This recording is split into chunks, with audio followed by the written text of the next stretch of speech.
Welcome to Vantage Aditya. The lights go down. The theater swells with anticipation. A massive screen glows with the half-bitten Apple logo, the most recognizable symbol of modern consumer culture. Thousands of eyes fix on the stage, the hum of whispers fills the room, and then silence. Out walks Tim Cook, clad in his signature black sweater, calm, measured, confident. He scans the audience with that soft smile, waits for the cameras to lock, and delivers the ritual line the world has come to expect. This is the best iPhone we've ever made. The audience erupts. Applause thunders, cameras flash, live tweets explode across the internet. For a moment, it feels as though history is being made again, as though the world is about to shift under our feet. And yet, when the dust settles and the phone is revealed, the truth is quietly unsettling. The device looks nearly identical to last year's. The edges are familiar. The weight is familiar. The screen size hasn't changed. The design philosophy feels frozen in time. What has changed? A camera that is slightly sharper. A chip that is marginally faster. A new titanium finish that glistens under the stage lights. The crowd reacts as if they've witnessed a revolution. But in reality, they've seen something else. The performance of progress. Outside, lines snake around Apple stores.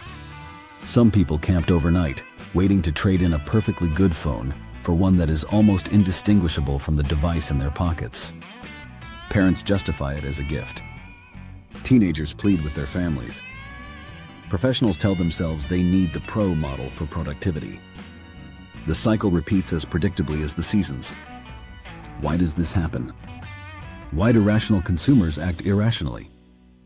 Why does a company deliver only minor changes yet extract major revenue?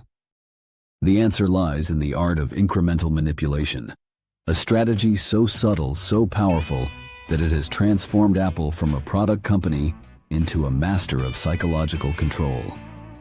Apple does not push people off cliffs of obsolescence. That would breed resentment. Instead, Apple lays a gentle slope paved with tiny rewards that leads inexorably forward. Each year, the improvements are small but carefully calibrated. A slightly brighter display. A slightly better battery.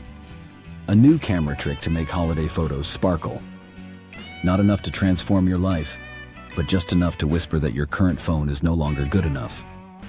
Psychologists call this the micro-reward cycle. It is the same principle that makes slot machines addictive. Small wins spaced apart lure you into constant engagement. Apple doesn't need to shock you with giant leaps. It only needs to keep you hooked with tiny ones. The brilliance and the darkness of this strategy lies in its psychological hooks. Loss aversion makes you fear being left behind. Status anxiety makes you crave the new. And sunk cost fallacy keeps you locked in once you've bought into Apple's ecosystem. Think of it. Your photos are stored in iCloud. Your playlists synced with Apple Music. Your watch tracks your steps. Your AirPods pair seamlessly. Replace your iPhone with a competitor and you don't just lose a phone. You lose a whole digital identity. That invisible lock-in makes even minor upgrades feel compulsory. Apple knows this and it leverages it mercilessly. Numbers paint the picture. 89% of iPhone owners stay loyal when they upgrade. That figure is unmatched in the smartphone industry. More than half of Apple users own more than one Apple device. The ecosystem isn't a feature, it's a cage gilded with convenience. And inside that cage, Apple plays with pricing in ways that seem benign, but are profoundly manipulative. Take storage tiers. To upgrade from 128GB to 256GB, Apple charges about $150. The actual component cost of that extra memory is closer to $40. Two-thirds of that markup is pure profit.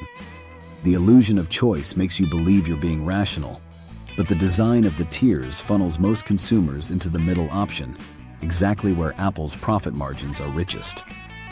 Choice is the stage set. Control is the script. Even something as trivial as color becomes a lever of desire. Last year's graphite suddenly looks old when this year's titanium blue hits the spotlight.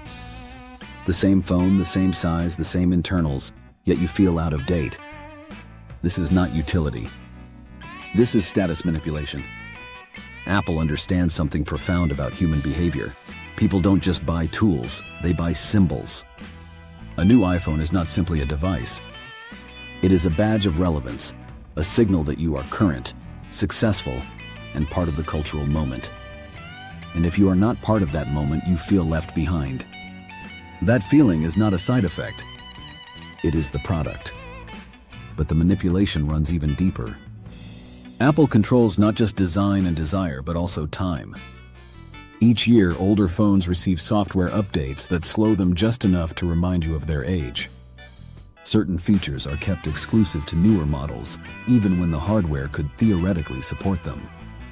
App developers are encouraged to optimize for the latest chips, leaving older ones gasping for speed. None of this forces you to upgrade outright. That would be too obvious.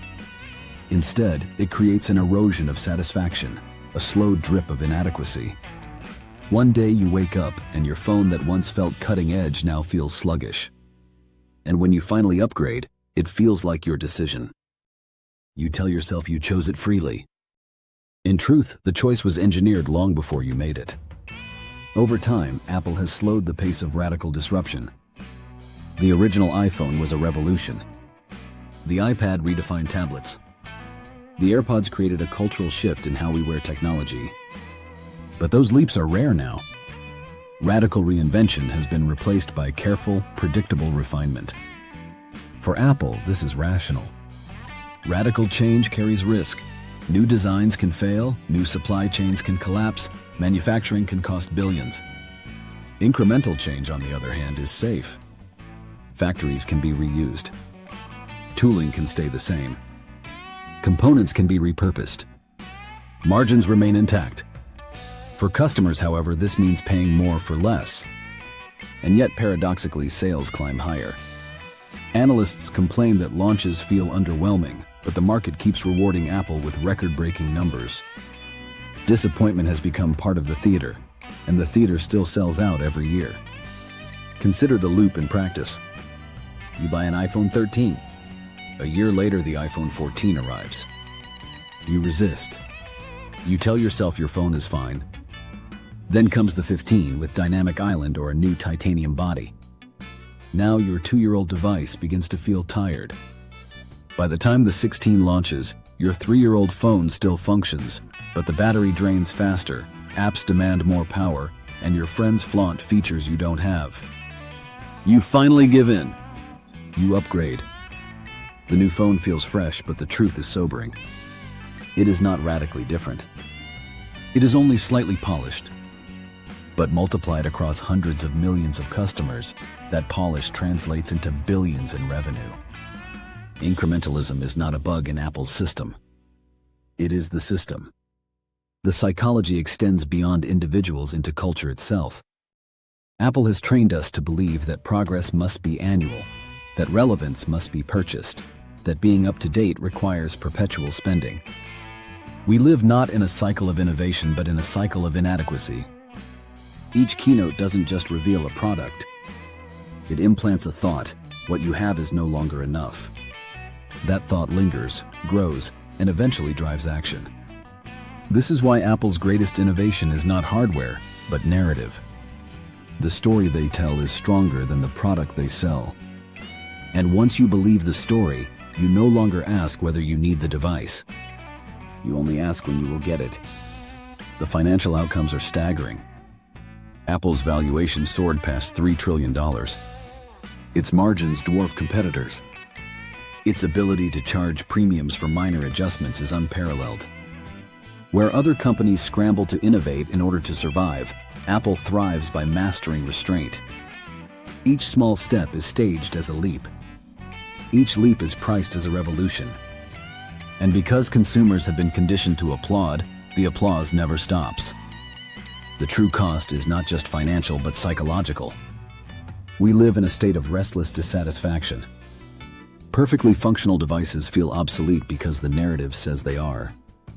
Each September reminds us that we are behind, that there is something newer, shinier, slightly better. This constant hunger creates a culture where the present is never enough. And the environmental cost is devastating.